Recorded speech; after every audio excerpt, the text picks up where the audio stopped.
লাগলেন, কোরআনের আয়াত আল্লাহ নাযিল করে দিলেন। আমার প্রথম কথাগুলো যদি বুঝেন, পরের কথাগুলো বুঝবেন। আয়াত মাত্র একটা, শুরুর কথা না বুঝলে শেষের কোনো কথা বুঝবেন না। কথাগুলো দিল দিয়ে শোনেন মুসলমানেরা। আল্লাহ আয়াত নাযিল করে দিলেন, ওয়ানজির আশিরাতাকাল আকরাবিন। বন্ধু আমার, নিজের কাছাকাছি মানুষের কাছে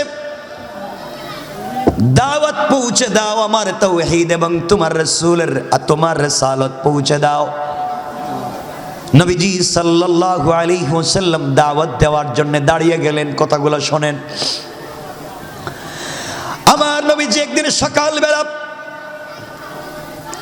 মক্কার সবথেকে উঁচা পাহাড় সাফা পাহাড়ে উঠে গেলেন। ভোরবেলা ডাক দিয়া বললেন, ইয়া সাবাহা। আরবের রেওয়াজ ছিল সকালবেলা কেউ যদি ইয়া সাবাহা বলে চিৎকার করে ডাক দেয়, মানুষের মনে হতো আশ্চর্য কোনো ভয়ঙ্কর সংবাদ হবে।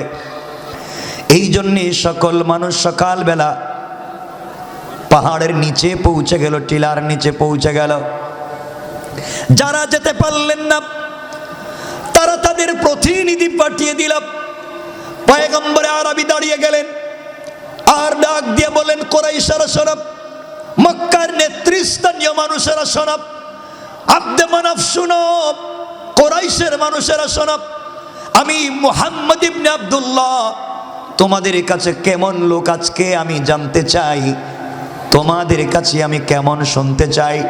মক্কার সমস্ত মানুষ ডাক দিয়ে বলেছে, মুহাম্মদ ইবনে আব্দুল্লাহ রে, তোমাকে হতে দেখেছি, তোমাকে জন্ম নিতে দেখেছি, তোমাকে বড় হতে দেখেছি, তোমার দীর্ঘ 40 বছরের উপরের জিন্দেগি আমরা দেখেছি। তোমার জিন্দেগিতে আমানতের খেয়ানত করো নাই, তোমার জিন্দেগিতে অন্যায় করো নাই, তোমার জিন্দেগিতে কারোর সঙ্গে খারাপ ব্যবহার করো নাই, তোমার জিন্দেগিতে কারো সঙ্গে চোখ রাঙিয়ে কথা বলো নাই, আমানতের খেয়ানত করো নাই, অভদ্র আচরণ করো নাই। নবীজি বললেন, আর কি তোমরা দেখেছ? মক্কার মানুষেরা বলছে, মুহাম্মদ ইবনে আব্দুল্লাহ রে, আমরা আসমানের নিচে জমিনের উপরে সৃষ্টিকর্তার পরে তোমাকে তো আমানতদার মনে করি, তুমি কোনো কথা বলতে দেরি হবে, আমাদের মেনে নিতে দেরি হবে না। সুবহানাল্লাহ। আল্লাহর পয়গম্বর দাঁড়িয়ে গেলেন আর বললেন, মক্কার মানুষেরা শোনো, তোমরা যদি তাই বলে থাকো, আমি যা বলবো তাই তোমরা মেনে নিবে, আমার কথা তোমরা অক্ষরে অক্ষরে পালন করবে, তোমরা যদি মনে করে থাকো, আমি তোমাদেরকে বলতে চাই, আমি যদি তোমাদেরকে এই সংবাদ দেই, পাহাড়ের অপর প্রান্ত থেকে কোনো বিরুদ্ধবাদীরা তোমাদের উপর আক্রমণ করবার জন্যে আসছে, আঘাত করবার জন্যে আসছে, তোমরা কি আমার কথাগুলাকে বিশ্বাস করবে? সবাই ডাক দিয়া বললে, এর চাইতে ভয়ঙ্কর খবর হলে আমরা বিশ্বাস করব। এবার পয়গম্বরে আরবি বলছেন, শোনো মক্কার মানুষেরা,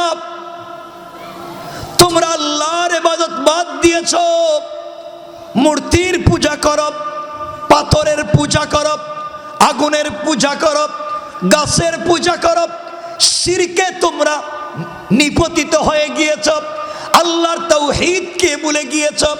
আমি দেখতে পাচ্ছি তোমরা যদি ইন্তেকাল করো জান্নাতে যেতে পারবে না, জান্নাতেও যাবে না, আরশে আজিমের ছায়ায় থাকতে পারবে না, জাহান্নামে যাওয়া লাগবে, তোমাদের অস্তিত্ব বলতে থাকবে না। তোমাদেরকে জাহান্নাম থেকে বাঁচাবার কিছু কথা বলতে চাই। সবাই বলছে, কি বলতে চান? আমার নবীজি বললেন, আসলিম তাসলাম, ইসলাম কবুল করো, শান্তিতে থাকতে পারবে, ইসলাম গ্রহণ করো, শান্তিতে থাকবে। আল্লাহর তাওহীদ, আমি রাসূলের রিসালাতকে মেনে নাও। আল্লাহ আমাকে নবী এবং রাসূল বানিয়ে পাঠিয়েছেন। কথাগুলা বুঝেন 1-2 মিনিটের। আমার নবীজি শুধু এতটুকুন কথা বললেন, মক্কার মানুষেরা কিংকর্তব্য বিমূঢ় হয়ে গেল। যেই লোকটাকে হতে দেখলাম, যেই লোকটাকে বড় হতে দেখলাম, যেই লোকটা আজকে যৌবনে পদার্পণ করে 40 ঊর্ধ্ব বয়স হয়েছে, আমরা তাকে সুন্দর করে চিনি, তার মুখ থেকে আজ অব্দি এমন কোনো কথা শুনিনি। আজ তিনি নতুন দিনের দাওয়াত দিচ্ছেন, এক আল্লাহর ইবাদতের কথা বলছেন, তার রিসালাতকে মেনে নেওয়ার কথা বললেন। মক্কার মানুষেরা জবাব দিতে পারতেছে না। এমন সময় সবার সামনে দাঁড়িয়ে গিয়েছে নবীজির আপন চাচা আবুল আহাব। আমি বলতে চাইবো, আবুল আহাব নবীজির শুধু চাচা ছিল না, নবীজির সঙ্গে 3 প্রকারের সম্পর্ক ছিল।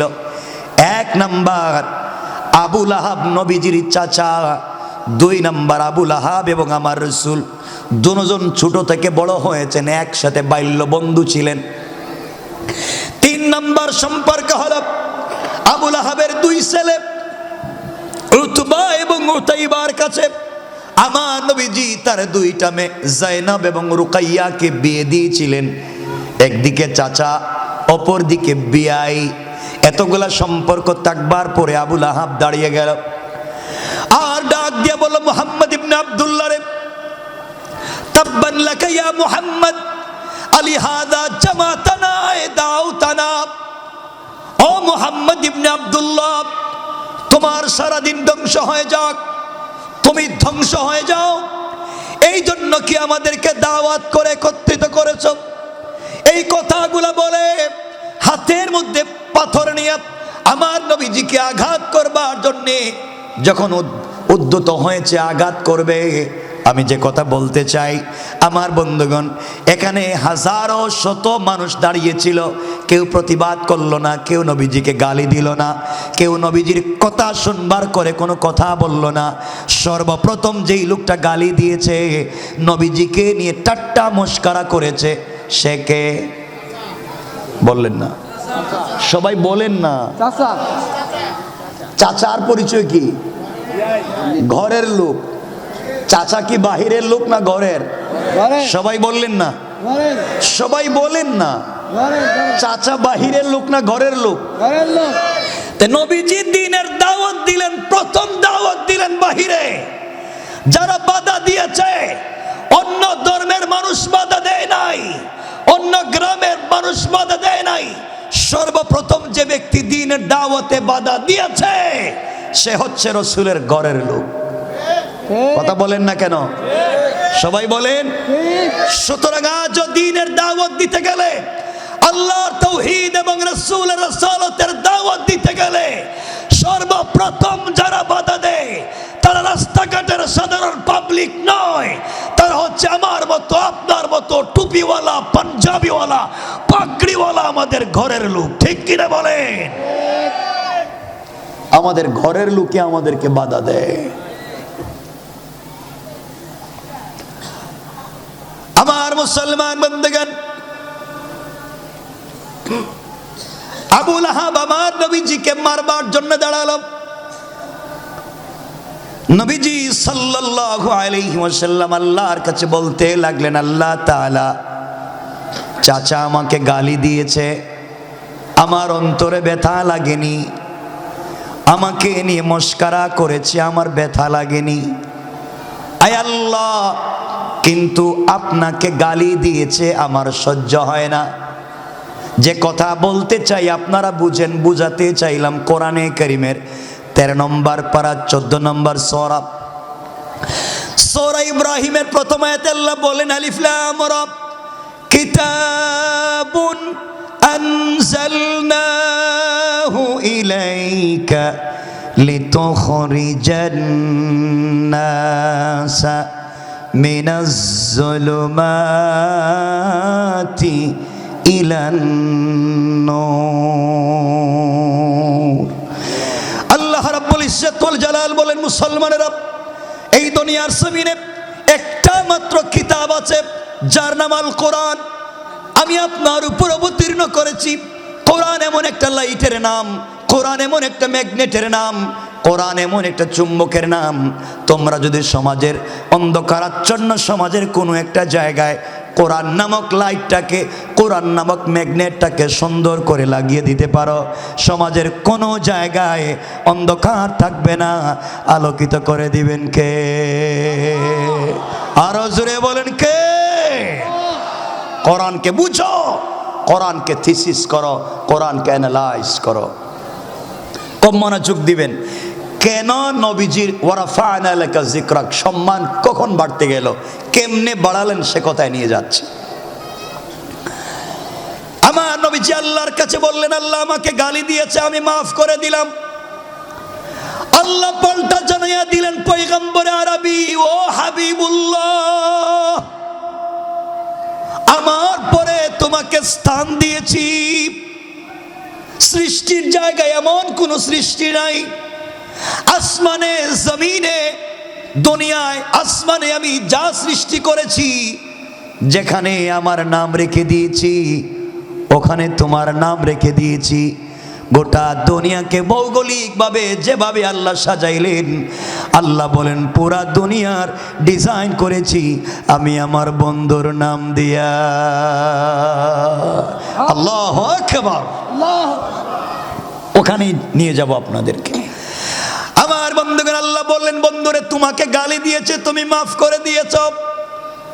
তোমাকে আঘাত করতে চেয়েছে তোমার চাচা, তুমি মাফ করে দিয়েছ।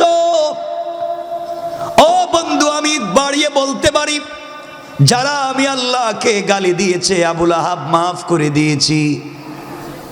যারা আমার কোরআনকে গালি দিয়েছে, মাফ করে দিয়েছি। যারা আমাকে পাগল বলেছে, আমি মাফ করে দিয়েছি।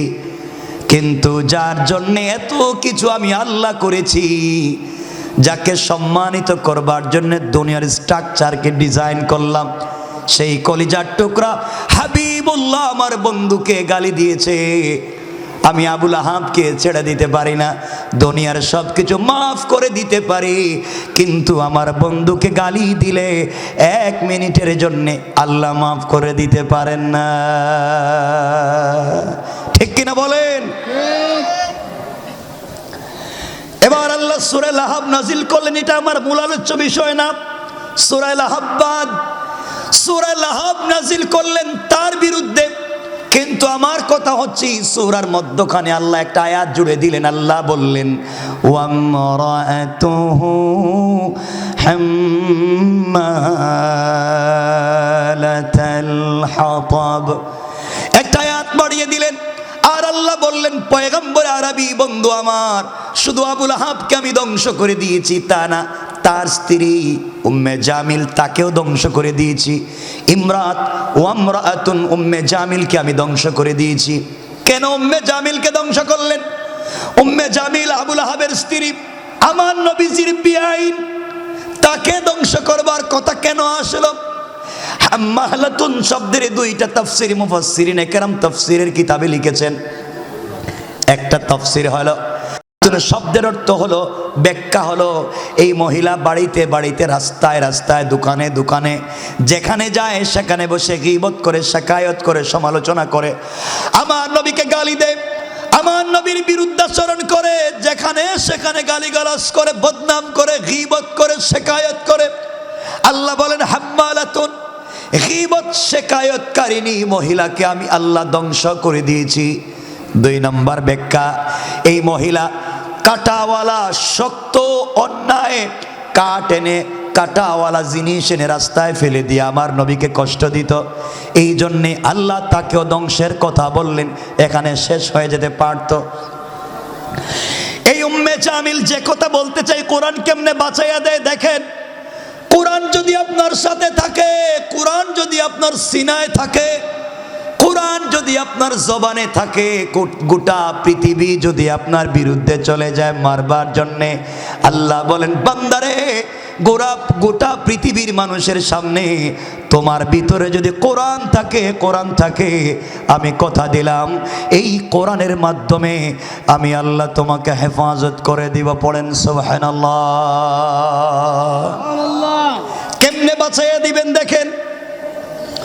উম্মে জামিল হাতের মধ্যে পাথর নিল, কাঁধে পাথরের বস্তা নিল, আমার নবীজিকে মারবার জন্যে ঘর থেকে বের হয়েছে। কাবা চত্বরের দিকে যাওয়া শুরু করেছে। এদিকে রাসূল পাক সাল্লাল্লাহু আলাইহি ওয়াসাল্লাম সিদ্দিকে আকবরকে সঙ্গে নিয়ে কাবা চত্বরে গিয়ে সিদ্দিকে আকবর বসে আছেন।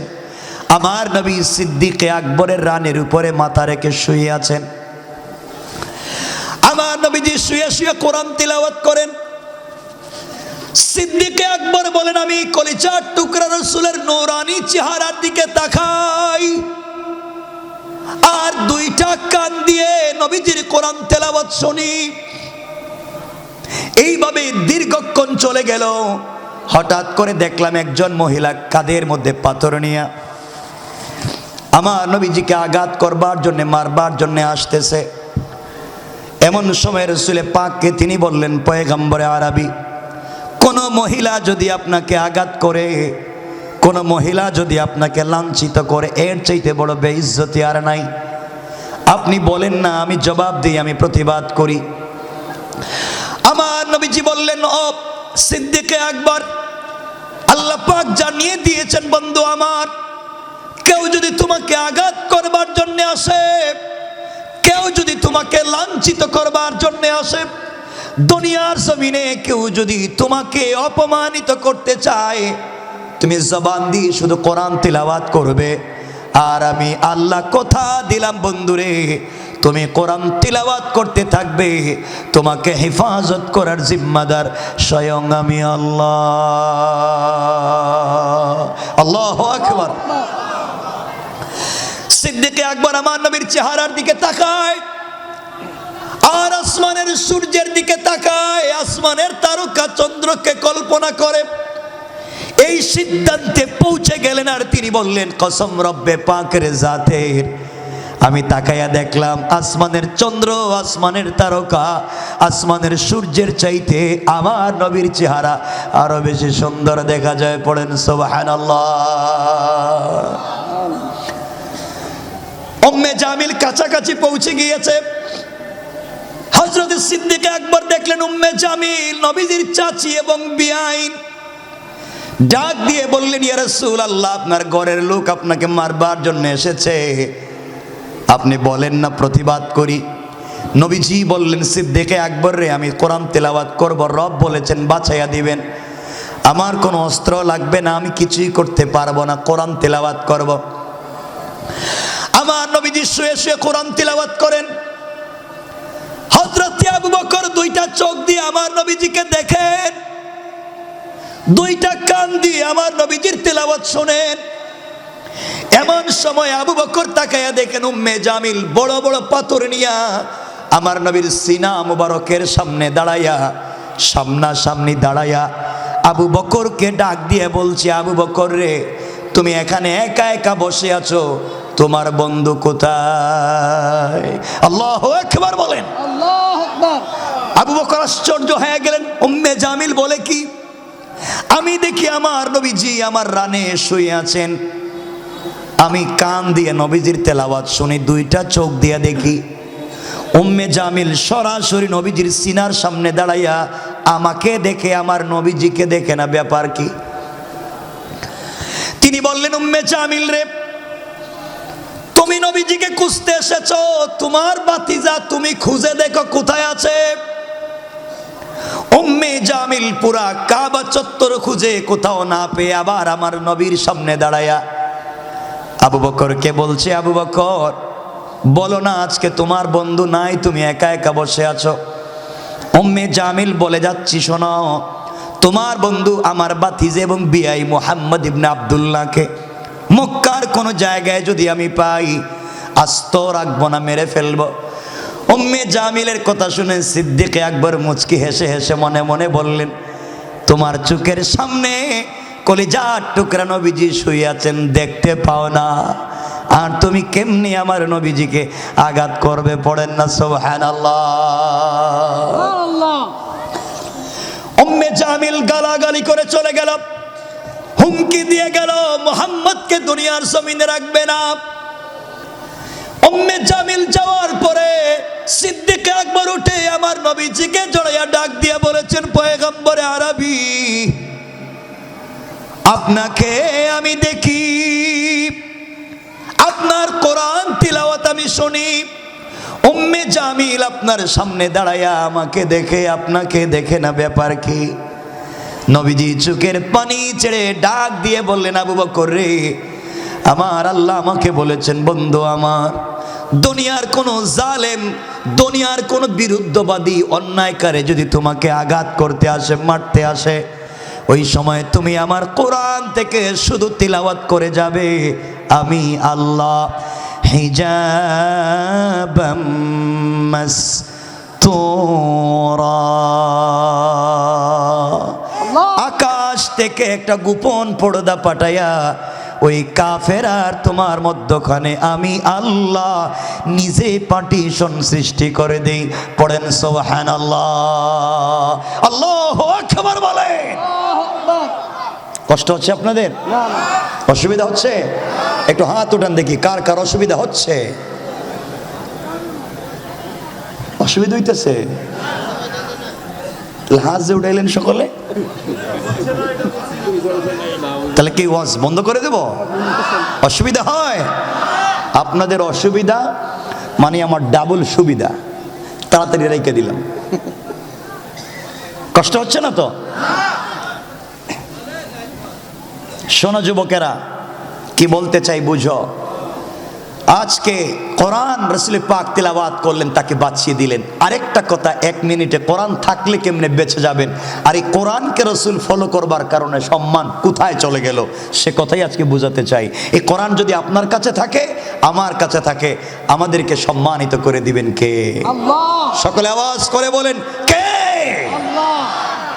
সে 1 মিনিট এই কথা বলে আমরা আলোচনাকে আর সংক্ষেপ করব। কথাগুলো বুঝেন, যেটা শেষে বলার কথা ছিল ওটা আগে বলতেছি, তাহলে মূল কথা একসাথে বুঝে নেবেন। কোরআন নবীজির কাছে ছিল, উম্মে জামিল মারতে এসেছে, নবীজিকে দেখেছে? না। বাঁচিয়ে দিয়েছেন কে? আল্লাহ। কিসের মাধ্যমে? আবার বলেন। এই কোরআন আমাদের কাছে আছে? আছে। মসজিদের মক্তবে আছে, মসজিদের ভিতরে রাখা। কোরআন দিয়ে আজকে কি করছেন? কোরআন রে বানাইছেন জানাজার জিয়ারত করার বই, কোরআন রে বানাইছেন শবে বরাত আর শবে কদরে খতম পড়ার বই, কোরআন রে বানাইছেন কেউ মইরা গেলে তার বাড়িতে 10 জন মিলে খতম পড়ে 300 টাকা করে পাওয়ার বই। ঠিক কিনা বলেন? কোরআনকে বানিয়েছেন তাবিজ আর কবজ দেওয়ার বই।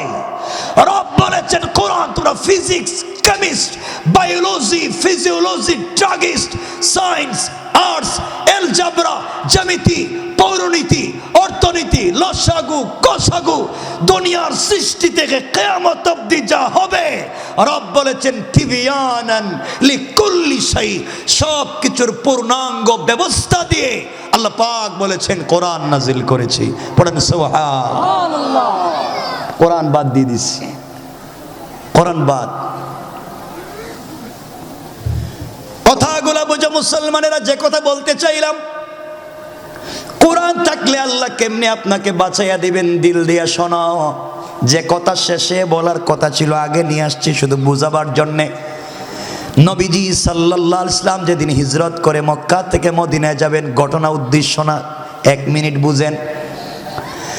চলে যাবেন যেদিন জিবরিল আমিন এসে বলছেন, ইয়া রাসূলুল্লাহ, ঘুম থেকে উঠেন, হিজরত করেন ইয়াসরিবের দিকে, হিজরত করেন মদিনার দিকে।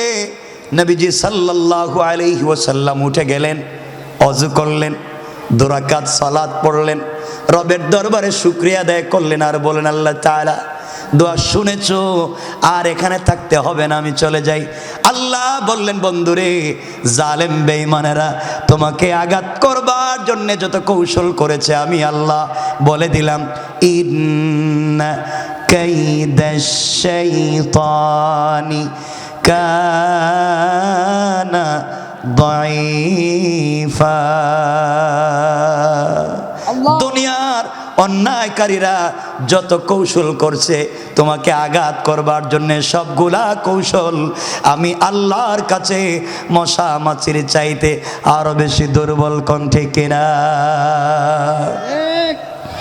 আমার নবীজি সালাত পড়ে বের হয়ে যাবেন, হঠাৎ কানের পর্দায় আওয়াজ এসেছে, আওয়াজ এসেছে। ঘরের বাহিরের চতুর্দিকে কাফের নেজা নিয়া, তীর নিয়া, বল্লম নিয়া, তরবারি নিয়ে, অস্ত্র নিয়ে ঘর থেকে বের হলে মুহাম্মদ ইবনে আব্দুল্লাহকে মেরে ফেলবে, ঘর থেকে যেতে দিবে না। এবার নবীজি চোখের পানি ছেড়ে আল্লাহকে বলছেন, আল্লাহ তাআলা আপনি আমাকে বলেছেন ঘর থেকে বের হয়ে যাওয়ার জন্যে, এদিকে কাফেরেরা আমার ঘরের চতুর্দিক বেষ্টন করে দিয়েছে, ঘর থেকে বের হলেই তো মেরে ফেলবে। আল্লাহ বললেন, বন্ধু আমার, তোমার কাজ হলো আমার কোরআন থেকে তেলাওয়াত করে বের হয়ে যাওয়া, আর আমার দায়িত্ব হলো তোমাকে হেফাজত করে দেওয়া। আল্লাহু আকবার বললেন না? আল্লাহু আকবার। এবার নবীজি ঘর থেকে বের হয়ে যাচ্ছেন, দরজার কাছাকাছি চলে গেলেন, দরজা খুলে ফেলবেন। আল্লাহকে ডাক দিয়া বলেছেন, আল্লাহ আমি তো ঘর থেকে বের হয়ে চলে যাই, তুমি বলেছো আমাকে হেফাজত করবে কোরআন তেলাওয়াত করলে, কিন্তু মনে শান্তি পাচ্ছি না। যদি কোনো প্রটেক্ট দিতেন, বেঁচে থাকবার জন্যে কোনো কৌশল বলতেন। আল্লাহ বলেন, বন্ধু এগুলার দরকার কি, আমি তো বললাম বাঁচাইয়া দেব। নবীজি বলেন, আল্লাহ আমাকে বলেন না, আমিও কিছু সাপোর্ট দেই, কিছু জিনিস থেকে নিজেকে বাঁচাই। ওয়ালা কিল্লিয়াতমা ইন্না কালবি, আপনি বাঁচাবেন 100% বিশ্বাস আছে, অন্তরে প্রশান্তি পাচ্ছি না, বলেন না কিছু করি। আল্লাহ বলেন, বন্ধু আমার, হাতের মধ্যে কঙ্কর নেও অথবা বালি নেও অথবা হাতের মধ্যে কিছু পাথর নেও, কোরআন থেকে তেলাওয়াত করে কিছু ফু দেও, ওগুলা ফু দিয়া দরজা খুলে সামনের দিকে নিক্ষেপ করে দিবা। এরপরে গোটা কাফেরদের মজলিস থেকে হেফাজত করার জিম্মাদার আমি আল্লাহ। আল্লাহু আকবার। আমার নবীজি বলছেন, আল্লাহ তাআলা কি বললেন আপনি? আমাকে কি আপনি বোকা পেয়েছেন? দরজা খুলে সামনের দিকে পাথর মারবো, আর কাফেররা আমার ডাইনে বামে পিছনে সামনে চতুর্দিকে আছে, আমি তো একসাথে চতুর্দিকে মারতে পারবো না, আমি শুধু একদিকে নিক্ষেপ করব। চতুর্দিকের কাফেররা তো আমাকে ধরে আচ্ছা মতো মেরে ফেলবে, আমি তো একসাথে চতুর্দিকে মারতে পারবো না, একদিকে দিব, কাফেররা চতুর্দিকে। আল্লাহ বললেন, বন্ধু আমার, কোরআন থেকে তিলাওয়াত করে ঘর থেকে বের হয়ে যাও, আর ওগুলা নিক্ষেপ করে দিবা। আমি আল্লাহ কথা দিলাম, কোরআন তেলাওয়াত করবা তুমি, আর সকলের চুকে চুকে পৌঁছে দেওয়ার জিম্মাদার স্বয়ং আমি আল্লাহ। কোরআন কেমনে মানুষকে বাঁচাইয়া দেয় দেখেন, কোরআন কেমনে মানুষকে বাঁচাইয়া দেয়। তোমাদের পায়ে ধরে বলি, কোরআনকে ভালো করে বিশ্বাস করো, জীবনে আর কিছুই লাগবে না। এবার নবীজি কোরআন থেকে তেলাওয়াত করলেন, দরজা খুললেন, হাতের মধ্যে অল্প কিছু কঙ্কর নিলেন, শুধু সামনের দিকে এভাবে মারলেন। কাফের শুধু সামনে না, চতুর্দিকে, কথা বলেন, মারলেন মাত্র একদিকে, চতুর্দিকের কাফেরদের চুকে পৌঁছে গেল। নবীজি চলে গেলেন মদিনায়। ঘটনা লম্বা, ঘটনা উদ্দেশ্য না। দীর্ঘদিন পরে আল্লাহ বলেন, বন্ধুরে জানতে চাই, বলো না ওই দিন যে বললা ঘর থেকে বের হলে কাফেররা মেরে ফেলবে, তুমি তো শুধু সামনের দিকে পাথর মারলা, ডাইনে বামে পিছনের কাফেরদের চুকে কেমনে গেল বলো? আমার নবীজি চুকের পানি ছেড়ে বলেন, আল্লাহ মারলাম তো সামন দিকে, কেমনে গেল পিছন দিকে বুঝি না। আমার আল্লাহ বলেন, বন্ধুরে তাহলে শোনাও, আমার রমাইতা ইযা রমাইতা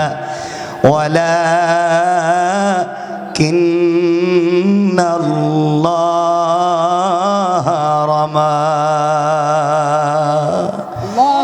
আমার বন্ধু, তুমি যখন আমার উপরে ভরসা করে আমার কোরআনকে বুকে ধারণ করে নিক্ষেপ করেছো, এটা তোমার হাত থাকে নাই, তোমার হাত থাকে নাই, সাথে সাথে আমি আল্লাহর কুদরতের হাত হয়ে গিয়েছে, আর আমি আমার হাত দিয়া গোটা কাফেরদের চোখে চোখে পৌঁছে দিয়েছি। কোন সুবহানাল্লাহ, আল্লাহু আকবার। এজন্য আল্লাহ বললেন, কিতাবুন আনজালনাহু ইলাইকা লিতুখরিজান নাসা মিনাজ যুলুমাতি ইলান নূর। কোরআন নামক ম্যাগনেট যদি সাথে রাখতে পারো বান্দারে, দুনিয়ায় তোমার ভয় নাই, চিন্তা নাই, কোরআন তেলাওয়াত করার দায়িত্ব তোমার, আর হেফাজতের জিম্মাদার স্বয়ং আমি আল্লাহ। পড়েন সুবহানাল্লাহ। আল্লাহু আকবার বলেন, জোরে বলেন। এতটুকুন তো বুঝেছেন? বুঝতে পারলেন না? এতটুকুন তো বুঝছেন যে কোরআন মানুষকে বাঁচাতে পারে কি পারে না? সবাই বলেন পারে কি পারে না? কোরআন বুঝো, আর কিচ্ছু না। সমাজে দাঙ্গা করো না, সমাজে সন্ত্রাসবাদ, উগ্রবাদ, চরমপন্থা, জঙ্গিবাদ, ফেন্সিডিল, ইয়াবা, মাদক সব বাদ দাও। আল্লাহর তাওহীদকে ফলো করো, রাসূলের রিসালাতকে আঁকড়ে ধরো, বাস্তব জীবনে কোরআন প্রতিষ্ঠা করো। জমিনে দ্বীন জিন্দা করে দিবেন কে? আল্লাহ। কথাগুলো শুনবেন। এই রাসূল যখন দেখলেন কোরআন এই করে, আল্লাহ বলেন বন্ধু আমি তোমার অনেক সম্মান বাড়িয়ে দিয়েছি। কেমনে? ওয়ারাফা'না লাকা যিকরাক, অনেক সম্মান দিছি। কেমনে দিছেন? আল্লাহ বলেন বন্ধু দেখো, আল্লাযী আনকাযা যাহরাক ওয়া ওয়াদা'না আনকা উইজরাক, তোমার বুকের উপর একটা বোঝা ছিল, এই বোঝাকে হালকা করে দিয়েছি। তোমার বুকে একটা চাপ ছিল, চাপকে দূর করে দিয়েছি। আল্লাহ কেমনে দিয়েছেন? নবীজিকে আল্লাহ বলছেন বন্ধু দ্বীনের দাওয়াত দিতে দুই জিনিস লাগে। কয় জিনিস? দুই জিনিস। সবাই বললেন না? একটা হচ্ছে দাওয়াত দিতে গেলে টাকা লাগবে, সম্পত্তি লাগবে। টাকা পয়সা না থাকলে আপনি কিন্তু সব জায়গায় দ্বীনের দাওয়াত দিতে পারবেন না। পারবেন? নবীজি বললেন বন্ধু আমি যখন চিন্তা করলাম দ্বীনের দাওয়াত তোমাকে দিয়েই দিব, তখন মক্কার সব থেকে সম্ভ্রান্ত মেয়েকে, সব থেকে টাকাওয়ালা মেয়েকে আমি আল্লাহ তোমার প্রেমে ফেলে দেয়া ওই মেয়েটাকে তোমাকে বিয়ে করাইয়া তার সমুদয় সম্পত্তি ইসলামের রাস্তায় নিয়ে এসে দুহাত উজাড় করে দান করে দিয়ে দিন বিজয়ের স্বপ্ন দেখিয়েছি। বলেন সুবহানাল্লাহ। বললে আল্লাহ ঠিক আছে বুঝছি, খাদিজাকে বিয়ে করাইয়া তার টাকা পয়সা দিনের রাস্তায় ব্যয় করাইয়া আমার দিলের কষ্ট দূর করছো। আর কি? আল্লাহ বলেন দেখো তুমি কোরআন তিলাওয়াত করতে বড় কষ্ট হতো, একটা আয়াত নাজিল হওয়ার পরে মুখস্থ করবার জন্য ঘাম ঝরে যেত, বারবার জিহ্বা নাড়াতে। আমি বলছি লা তুহাররিক বি লিসানাক লিতাজালা বি, বন্ধু কোরআন নাজিল হলে আর তোমাকে জিহ্বা নাড়াইয়া কষ্ট করতে হবে না। পুরা 30 পারা কোরআন তোমার সিনার ভিতরে নাজিল করে দেওয়ার দায়িত্ব নিয়েছি আমি আল্লাহ। তোমাকে কত সহজ করে দিলাম। আল্লাহ আর কি করেছেন? আল্লাহ বলছেন বন্ধু দ্বীনের দাওয়াত দিতে গেলে ক্ষমতা লাগে। ক্ষমতা না থাকলে, পাওয়ার না থাকলে আপনার সব জায়গায় দাওয়াত নিয়ে যেতে পারবে না। বাইরন আপনি কোত্থেকে আইছেন? বাইরন বলবে না? আল্লাহ বলছেন বন্ধু যদিও তোমার চাচা আবু তালেব দ্বীন গ্রহণ করেনি, ইসলাম কবুল করেনি, কিন্তু তোমার প্রতি তার দিলের ভিতরে একটা আন্তরিকতা আমি তৈরি করে দিয়েছি, একটা টান তৈরি করে দিয়েছি। এমন টান তার দিলে তৈরি করে দিয়েছি, সে দ্বীন কবুল না করলেও সে যতদিন বেঁচে থাকবে মক্কার পৃথিবীর কোনো মানুষের ক্ষমতা নাই তোমার শরীরে ফুল দিয়ে ঠুকা দিবে। আল্লাহু আকবার বললেন না? কারণ পৃথিবীতে একজন ব্যক্তি যার নাম আবু তালেব রাসূলের পাকের হাত ধরেছে, ইসলাম কবুল করেন নাই, হাত ধরে নিয়ে গিয়েছেন কাবা চত্বরে। কাবা চত্বরে আমার নবীর হাত ধরে বলেছেন ও বিশ্ববাসী শোনো, ও মক্কার নেতা লিডারেরা শোনো, এটা হচ্ছে মুহাম্মদ ইবনে আব্দুল্লাহ, আমি আবু তালেব, আমার ভাতিজা। আমার ভাতিজা দ্বীনের দাওয়াত দিবে, আপনাদের ভালো লাগলে শুনবেন, নাইলে শুনবেন না। খবরদার আমার ভাতিজার দিকে রক্ত চক্ষু রাঙ্গিয়ে কথা বলবার অধিকার নাই। আমি ইসলাম কবুল করিনি, কিন্তু আমার ভাতিজাকে আঘাত করলে কাউকে ছেড়ে দেব না। আল্লাহু আকবার বললেন না? এ কথা বলবার পরে নবীজির সাহস 100 গুণ বেড়ে গেল। মক্কার অলিতে গলিতে দ্বীনের দাওয়াত দিতে লাগলেন, কেউ তাকে বাধা দিতে পারলো না। আল্লাহু আকবার। আল্লাহ বলেন বন্ধু 3 জিনিসের দরকার ছিল। কোরআন শক্ত জিনিস তোমার দিলে নাজিল করে দিয়া ওয়াতানা আনকা উইসরাক, এই শক্ত জিনিসকে তোমার দিলে দিলাম, কষ্ট দূর করলাম। খাদিজাকে বিয়ে করাইয়া টাকার ব্যবস্থা করে দিন প্রচারের ব্যবস্থা করলাম। আবু তালেবের দিল নরম করে ইসলামের জন্য শক্ত করে দিলাম। সত্য পাইছো, দিনের দাওয়াত দাও। সুবহানাল্লাহ বললেন না? সুবহানাল্লাহ। বন্ধু তোমার সম্মান বাড়াইছি। আল্লাহ বলেন, নবীজি বলেন ঠিক আছে, আল্লাহ সম্মান বাড়াইছে। হঠাৎ করে, সংক্ষেপ, আমরা খুব লম্বা দূরে যাব না তো, হঠাৎ করে একটা বছর আসলো যে বছরে রসুলের চাচা ইন্তেকাল করলেন, আবু তালেব ইন্তেকাল করলেন। নবীজি কষ্ট পেয়ে গেলেন, আহারে আমি এখন রাস্তাঘাটে কেমনি দাওয়াত দিব, নবীজি কি আমাকে তো মাইরে ফেলাবে। এর কয়েকদিন পরেই কলিজার টুকরা স্ত্রী খাদিজাতুল কুবরা ইন্তেকাল করলেন। এখন নবীজির চাচাও নাই, নবীজির স্ত্রীও নাই। তো খাদিজার সঙ্গে রসুলের গঠে যাওয়া খুনসুটি চমৎকার ছিল। এগুলো অনেক লম্বা বিষয়, সুযোগ থাকলে সামনে বলবো, মনে রাখবেন। দুজন নাই। তো নবীজি আল্লাহর কাছে বলছেন, আল্লাহ আপনি বললেন চাচাকে দুর্বল করে আমাকে শক্তিশালী করছেন, খাদিজাকে বিয়ে করাইয়া দিনের রাস্তায় আমাকে শক্ত করছেন, দুজনই তো নাই, তো কোথায় আমার সম্মান বাড়াইছেন? নবীজি আল্লাহর কাছে বলতে লাগলেন। আমার মুসলমান বন্ধুগণ, গভীর মনোযোগ।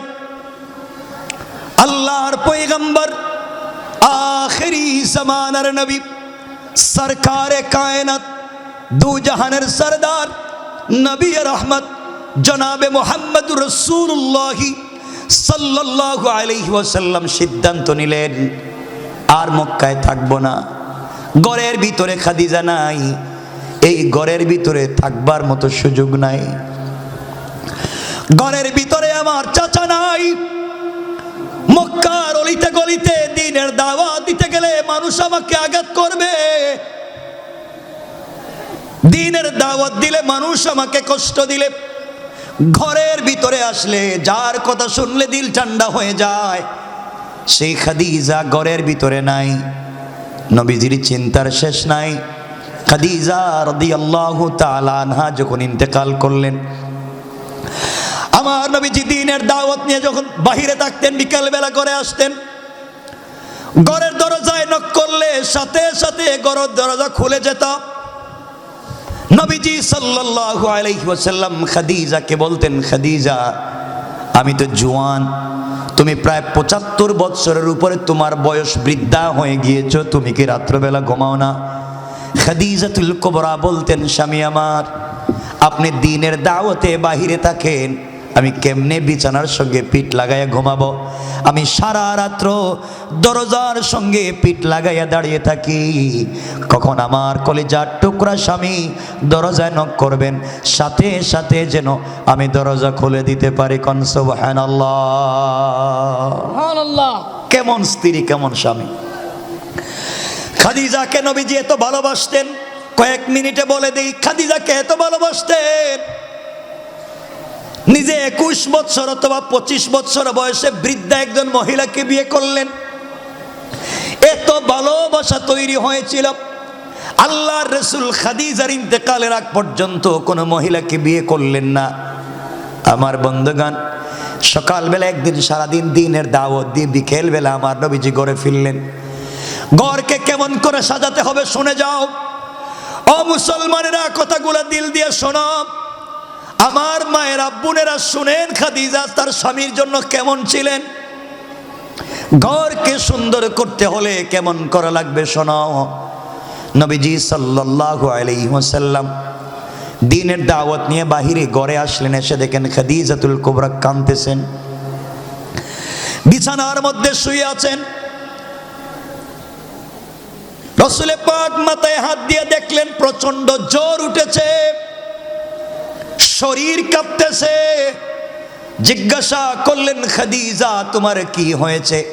খাদিজা ডাক দিয়ে বললেন, স্বামী আমার দর্দে সিনা, বুকের ব্যথা বেড়ে গিয়েছে, প্রচন্ড জ্বর উঠেছে, মনে হয় বাঁচব না, আর মনে হয় বাঁচব না, পৃথিবীর জমিন থেকে বিদায় নিব। মনের ভিতরে কোনো ব্যথা নাই, কিন্তু আমি আপনাকে কোথায় রেখে যাব? পুরা মক্কায় দুশ্মনের অভাব নাই, আমি আপনাকে কার কাছে রেখে যাব? আমি খাদিজা আপনার ঘরে আসার পরে কোনোদিন আপনাকে নিজের হাতে খেতে দেই নাই। আমি খাদিজা আপনার ঘরে আসার পরে কোনোদিন আপনাকে নিজের হাতে গোসল করতে দেইনি। আমি খাদিজা আপনার ঘরে আসার পরে কোনোদিন আপনার কষ্ট হবে এমন কোনো কাজ আমি করতে দেইনি। আপনি সারাদিন দিনের দাওয়াত নিয়ে বাহিরে যান, মানুষ আপনাকে কষ্ট দেয়, মানুষ আপনাকে গালি দেয়, আমি জানি। এজন্যে আমার যত কষ্ট হয় না কেন, আপনি ঘরে আসার সময় সেজে গুজে ঘরের দরজায় দাঁড়িয়ে থাকি। যখন আপনি খাদিজা বলে ডাক দেন, ঘরের দরজা খুলে দিয়ে আপনাকে জড়াইয়া আপনার কপালে চুম্বন দিয়া সারা দিনের কষ্টগুলো আমি খাদিজা দূর করে দে। আল্লাহু আকবার বলেন। আল্লাহু আকবার। কেমন স্ত্রী ছিলেন। খাদিজা ডাক দিয়ে বলছেন, স্বামী আমার, নির্ঘাত আমি মরে যাব, কার কাছে আপনাকে রেখে যাব দুশ্মনের এই দুনিয়ায়। কাঁদতেছেন, হাত কাঁপতেছেন, কথা বলতে পারতেছেন না। এবার খাদিজাতুল কুবরা বলছেন, স্বামী কিছু কথা বলতে চাই। আপনার ঘরে আসার পরে হয়তো ঠিক মতো আপনার খিদমত করতে পারিনি, যেভাবে ভালোবাসবার কথা ছিল পারিনি, যেভাবে আপনাকে সেবা করবার কথা ছিল পারিনি। আমি মরে গেলে আপনি স্বামী হিসাবে ক্ষমা করে দিবেন। আমার নবীজি খাদিজাকে জড়াইয়া ডাক দিয়া বললেন, খাদিজা কি বলেছো? তুমি আমার ঘরে আসার পরে তোমার সম্পত্তি দ্বীনের রাস্তায় ব্যয় করে দিন বিজয় করেছ। জীবনে যত কষ্ট পাই না কেন, ঘরে আসলে তোমার চেহারা দেখলে সব ভুলে যায়। চলার পথে যেই সাহস সহযোগিতা শক্তি জুগিয়েছ, এই দুনিয়ার জমিনে আমার বাবা নাই, এই দুনিয়ার জমিনে আমি মুহাম্মদের মা নাই, এই দুনিয়ার জমিনে আমার ভাই নাই, আমার বোন নাই, কেউ নাই, সব নাই। কিন্তু তুমি আমাকে এমন করে আগলে ধরেছ, সব আমাকে বুলাইয়া দিয়েছ। তুমি কি বলতে চাও খাদিজা? স্বামী হিসাবে তোমার হক আদায় করতে পারিনি, তুমি আমাকে ক্ষমা করে দিও, তোমাকে আমি জীবনে কোনোদিন বলতে পারবো না। খাদিজাতুল কুবরা বলছেন, স্বামী ইন্তেকাল তো করবো, বাঁচবো না, কয়েকটা ওসিয়ত আপনাকে করতে চাই। জীবনে কিছু চাইলাম না, আজ আপনার কাছে কিছু জিনিস চাইব। এবার নবীজি চোখের পানি ধরে রাখতে পারলেন না। হাদিসে আসছে নবীজি বাচ্চাদের মতো ফুপায়া ফুপায়া কাঁদতে লাগলেন। খাদিজার চুল ধরলেন, হাত ধরে এভাবে জড়াইয়া ধরে কাঁদলেন আর বললেন, খাদিজা কি বলবা বলো। খাদিজাতুল কুবরা বলছেন, স্বামী রে, আমি যদি মারা যাই, আজ যদি আমি মরে যাই, ও স্বামী, দুনিয়ার জমিনে আপনার কাছে আমি কিছু চাই নাই, সম্পত্তি চাইলাম না, বাড়ি চাইলাম না, দুনিয়ার জমিনে কিছুই চাইলাম না। আজ আপনার কাছে আমি বলছি, আমি যদি মরে যাই, দুনিয়ার কোন মানুষকে দিয়ে আপনি আমার গোসল করাবেন না। আপনি স্বামী হিসাবে আমার গোসল আপনি দিবেন। দুনিয়ার জমিনে আপনার ঘরে আসার পরে প্রতিদিন গোসল আমি করিয়ে দিয়েছি, জীবনের শেষ গোসলটা আমার আপনি করাইয়া দিয়ে। স্বামী রে, আপনার হাত দিয়ে যদি আমাকে গোসলটা করাইয়া দেন, আপনার পবিত্র হাত মুবারক যদি আমি খাদিজার বডিতে লেগে যায়, আমার বিশ্বাস কবরে গেলে ফেরেশতারা এই বডিতে আঘাত করবে না। সুবহানাল্লাহ। নবীজি বললেন, খাদিজা মেনে নিলাম, আর কি বলতে চাও? ও খাদিজা, কি বলতে চাও তুমি বলো। খাদিজা কাঁদতেছেন আর বলতেছেন, স্বামী আমার, আমি যদি মরে যাই, আমি মরে গেলে আমার কাফনের জন্য দামি কোনো কাপড় আনবেন না। আমি মরে গেলে দুনিয়ার কোনো দামি কাপড় দিয়ে আপনি আমার কাফন দিবেন না, কাবার গিলাফ দিয়ে আমার কাফন দিবেন না। নবীজি বললেন, কেন নয়, তুমি তো আমার কলিজার টুকরা স্ত্রীর দ্বীনের এত বড় কাজ করেছ। খাদিজা ডাক দিয়ে বললেন, স্বামী আমার, ও স্বামী, আমি দুনিয়ার দামি দামি কাপড় চাই না। আমি মরে গেলে আমার কাফনের জন্য আপনার পরনের একটা জুব্বা, আপনার পরনের একটা পাঞ্জাবি আমার কাফন দিয়া দিও। আল্লাহু আকবার। আপনার পরনের একটা জুব্বা, আপনার পরনের একটা পাঞ্জাবি আমার কাফনের ব্যবস্থা করে দিয়েন। আপনার পরনের পাঞ্জাবি যদি আমার বডিতে লেগে যায়, যেই বডিতে এই পাঞ্জাবি ছিল তার বডিতে মোহরে নবুয়ত ছিল। এই পাঞ্জাবি পরা অবস্থায় আপনার কাছে কত শতবার জিবরাইল এসেছে। ও পয়গম্বর, আপনার একটা জুব্বা আমার পরনে দিয়া দিবেন। কবরের ভিতরে যদি চলে যায়, আমার বিশ্বাস যেই বডিতে রহমতের নবীর কাপড় থাকবে সেই বডির উপরে কবরের ফেরেশতারা আঘাত করবে না। আল্লাহ। নবীজি কাঁদতেছেন আর বলছেন, খাদিজা মেনে নিলাম, আর কি বলতে চাও? এবার খাদিজা কাঁদতেছেন আর বলতেছেন, পয়গম্বর আরবি, আমি যদি মরে যাই আমার কাফনের মধ্যে দামি কোনো আতর লাগবে না, আরব আজম কোনো জায়গার আতর লাগাইয়েন না। নবীজি বললেন, তাহলে তোমাকে কেমনে দিব? খাদিজাতুল কুবরা হাত দিয়ে ইশারা করে বললেন, স্বামী রে, এই যে ছোট্ট একটা শিশি দেখা যায়, বোতল দেখা যায়, এই বোতলের ভিতরে জান্নাতুল ফেরদাউসের মেশকে আম্বর আছে। নবীজি বললেন, তুমি কোথায় পাইলে? এই বোতলের ভিতরে জান্নাতের মেশকে আম্বর। এবার খাদিজা বলছেন, স্বামী আমার, আপনি যখন ঘরের ভিতরে বসতে কখনো ঘেমে যাইতেন, শরীর থেকে গাম ঝরতো, এই গামের ফুটা গুলাকে আমি শিশিতে ভরে রেখে দিয়েছি। আল্লাহু আকবার। আপনার শরীরের গামের ফুটা গুলাকে শিশির ভিতরে রেখে দিয়েছি। আমি যখন কবরের ভিতরে চলে যাব, আপনার শরীরের ঘাম মুবারক আমার বডিতে লাগাইয়া দিয়ে, আপনার শরীরের ঘাম যদি আমার বডিতে লেগে যায়, কবরের ফেরেশতারা আপনার ঘাম মুবারক দেখলে আমাকে প্রশ্ন করবে না। নবীজি বললেন, খাদিজা মেনে নিলাম, আর কি বলতে চাও? খাদিজা বলছেন, স্বামী আমার, আপনার কাছে এরপরে ওসিয়ত, আমি মরে গেলে দুনিয়ার কোন বড় বড় সাহাবীর মাধ্যমে আমার জানাজার ইমামতি দিয়েন না, আপনি নিজে দাঁড়াইয়া স্ত্রীর জানাজার ইমামতি করবেন। নবীজি বললেন, খাদিজা, আমি ইমামতি করলে কি লাভ? খাদিজাতুল কুবরা বলছেন, স্বামী আমার, আপনি যখন ইমামতির মুসল্লায় দাঁড়াবেন, আমার লাশ আপনার সামনে থাকবে। জীবনে আপনার সঙ্গে চলার অনেক স্মৃতি আপনার মনে পড়বে। আজ খাদিজাকে বিদায় দিচ্ছেন, কত বছর না কাটাইলেন, কথাগুলা মনে পড়ে, যদি কোনো স্মৃতি মনে পড়ে যায়, আর যদি আপনার চোখ থেকে এক ফোঁটা পানি ঝরে যায়, আপনাকে না জড়াইয়া ঘুমালে ঘুম আসতো না। আজ আমি একা ঘুমাবো, আপনি একা ঘুমাবেন। জীবনে শেষবার আমাকে কোলে করে কবরে রাইখে দিয়ে, আপনার হাত দিয়ে যদি আমাকে কবরে রাখেন, ও পয়গম্বর, আমার বিশ্বাস কবরে কেউ আযাব দিবে না। নবীজি বললেন, খাদিজা, তাও মেনে নিলাম।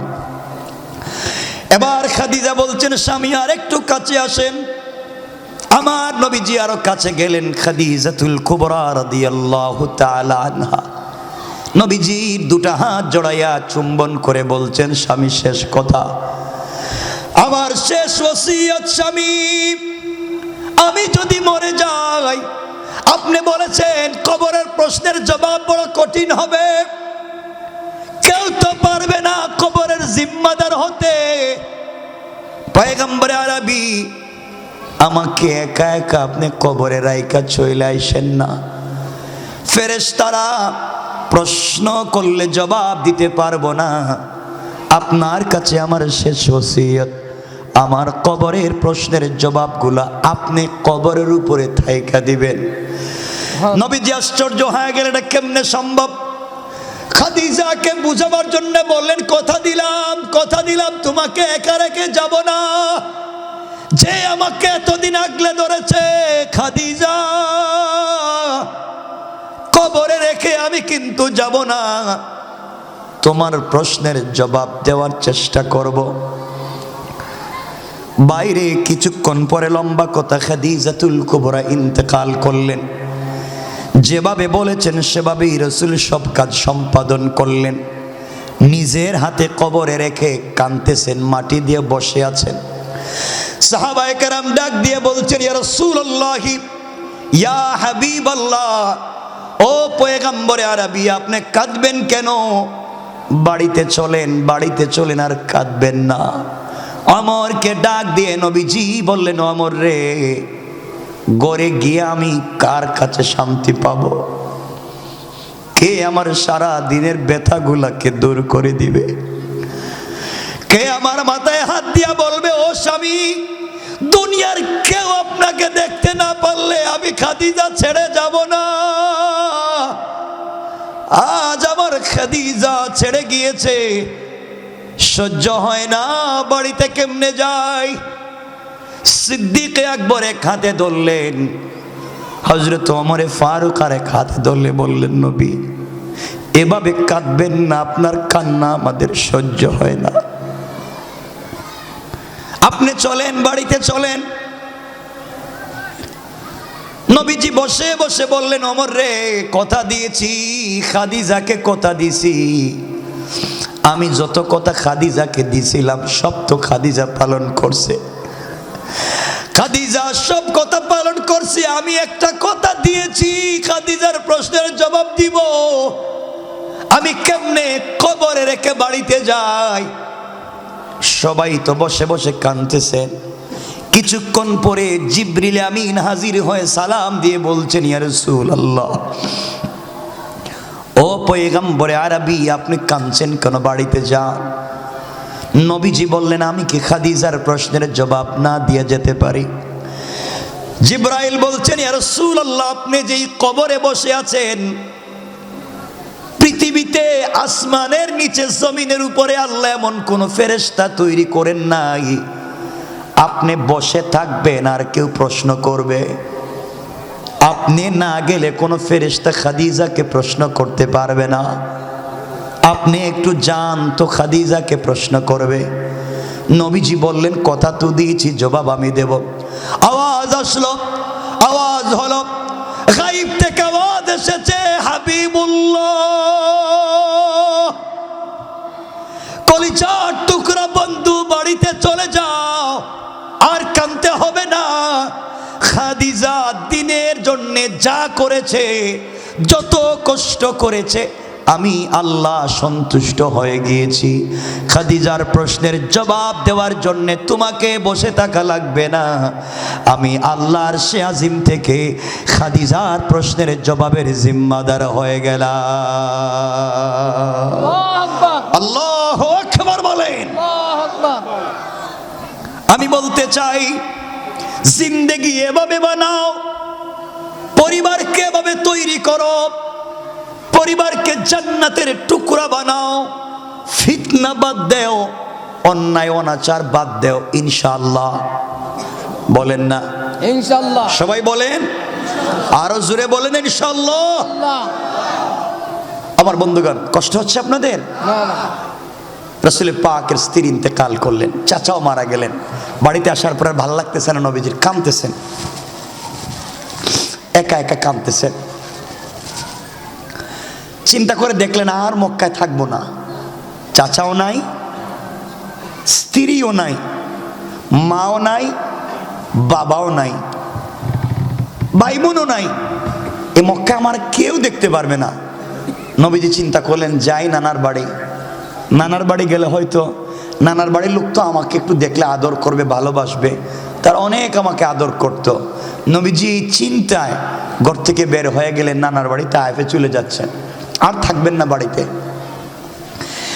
আমার বন্ধুগণ, কথাগুলো এবার দিল দিয়ে শোনেন। আমার নবীজি চলতে লাগলেন তায়েফের দিকে। দীর্ঘ পথ চলবার পরে তায়েফে পৌঁছে গেলেন। তায়েফের মানুষের কাছে গিয়ে বললেন, তায়েফের মানুষেরা শোনো, এক আল্লাহর তাওহীদ এবং এক রসুল, আমি রসুলের রিসালাত মানো।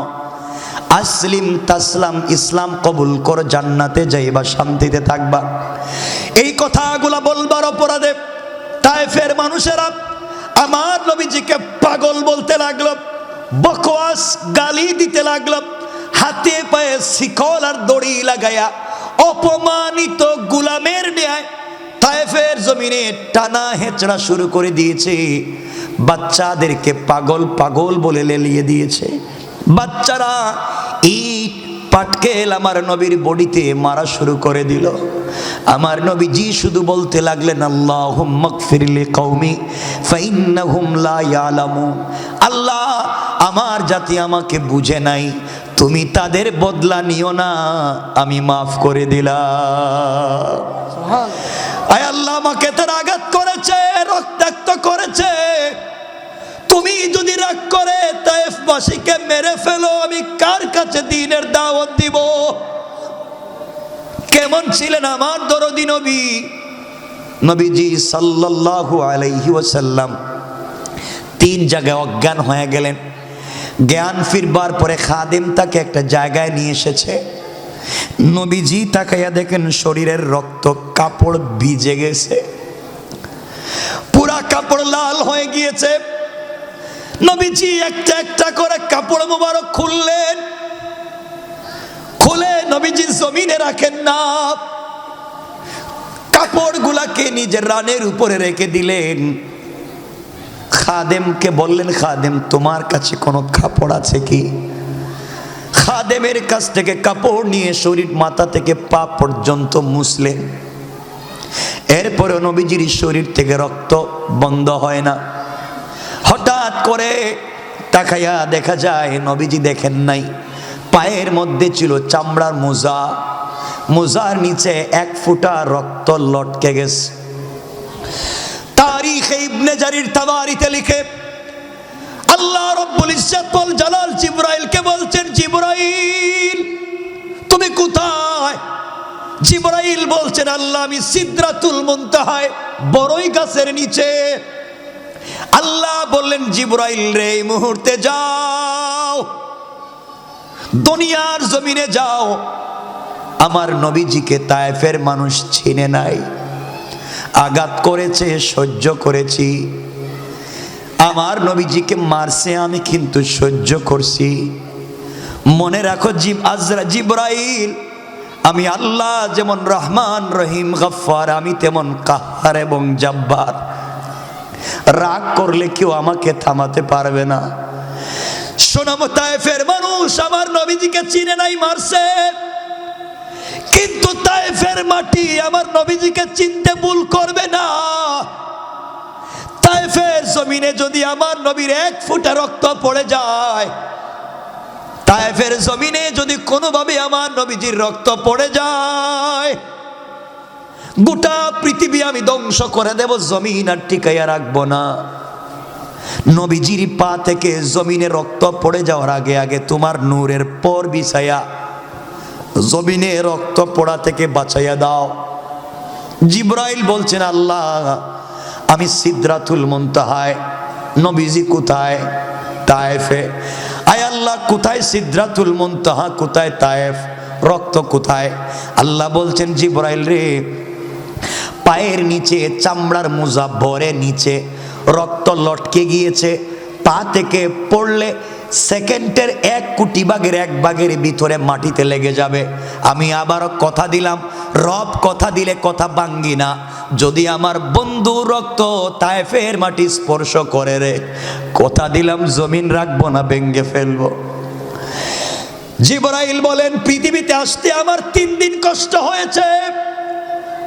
তারিখ ইবনে জারির তাবারিতে লিখে নবীজির খাদেম আনাস ইবনে মালিক আল আনসারী রাদিয়াল্লাহু তাআলা আনহু বর্ণনা করলেন, জিবরাইল ওই সময় তার 600 নূরের ডানা দিয়া 600 নূরের ডানা দিয়ে তিনি টান দিলেন, যিনি একবার টান দিলে 70,000 কিলোমিটার চাইতে বেশি যায়। এই জিবরাইল নূরের পর নূরের ডানা দিয়ে টান দিলেন, টান দিয়ে তিনি বলেন, জমিনে এসে তায়েফে এসে দেখি নবীজির পা মোবারক থেকে রক্ত ছুটে গিয়েছে, জমিন স্পর্শ করে ফেলবে, এর ভিতরে আমি আমার ডানা বিছায়া পৃথিবীবাসীকে বাঁচাইয়া দিয়েছি। আল্লাহু আকবার, আল্লাহু আকবার। আমার বন্ধুগণ, এবার নবীজি কষ্ট পেলেন, চিন্তা করলেন তায়েফের মানুষও আমাকে মারল, এখন কার বাড়িতে যাব, কার ঘরে গিয়ে আশ্রয় নিব। চিন্তা করলেন উম্মে হানির বাড়িতে চলে যাই, উম্মে হানির বাড়িতে গেলে হয়তো কয়েকটা দিন থাকতে পারবো। আপনারা ভালো করে জানেন, মানুষ যখন একা হয় তখন দুঃখের স্মৃতিগুলা মনে পড়ে। কথা বলেন না কেন?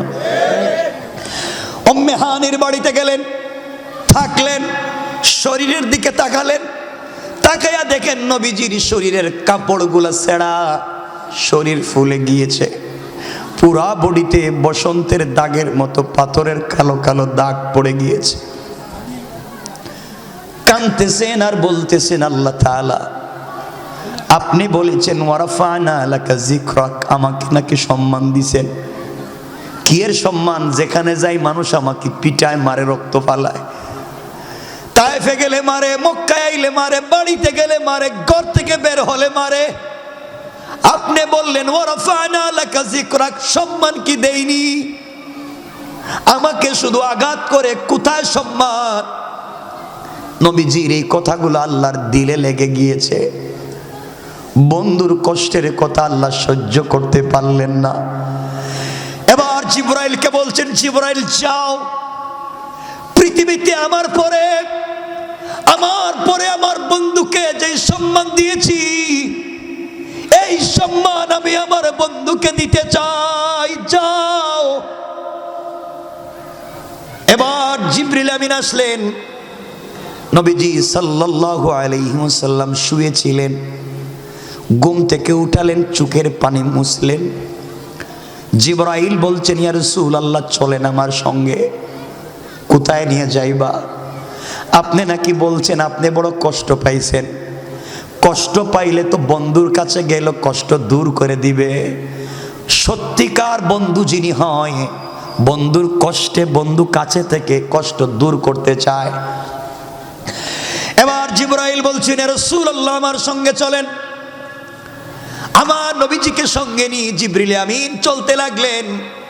কাবা চত্বরে নিয়ে নবীজিকে শোয়া দিলেন, ঠাস করে বুকটা কেটে ফেললেন, বুকের ভিতর থেকে কি যেন বের করলেন, জমজমের পানি দিয়া ভালো করে ধুইলেন, আবার ভিতরে ঢুকাইয়া দিলেন। মখমলের কাপড়ে করে, স্বর্ণের তস্তরিতে করে জান্নাত থেকে কি যেন আনলেন, তা বের করে বুকের ভিতরে ঢুকাইয়া আবার লাগাইয়া দিলেন। ইলম এবং হিকমত ঢুকাইয়া দিয়া কেটে বুকটাকে আবার লাগাইয়া দিলেন। নবীজিকে ডাক দিয়ে বললেন, বলেন পয়গম্বরে আরবি, আগে দিলের ভিতরে যত কষ্ট ব্যথা ছিল এখন আসেনি? নবীজি বললেন, জিবরাইল রে, তুমি বুকের ভিতরে কি ঢুকাইয়া দিলা, কি দৌত করলা জানি না, এখন যেন আল্লাহর দিকে আর সে আজিমের দিকে মাথা উঠাইয়া দিলে, আল্লাহর নাম জবানে নিলে পৃথিবীর সব থেকে বেশি শান্তি পায়। আল্লাহু আকবার, আল্লাহু আকবার। আমার তেলাওয়াতকৃত আলোচ্য আয়াতের প্রথম আয়াতে আল্লাহ বলছেন, আলাম নাশরাহ লাক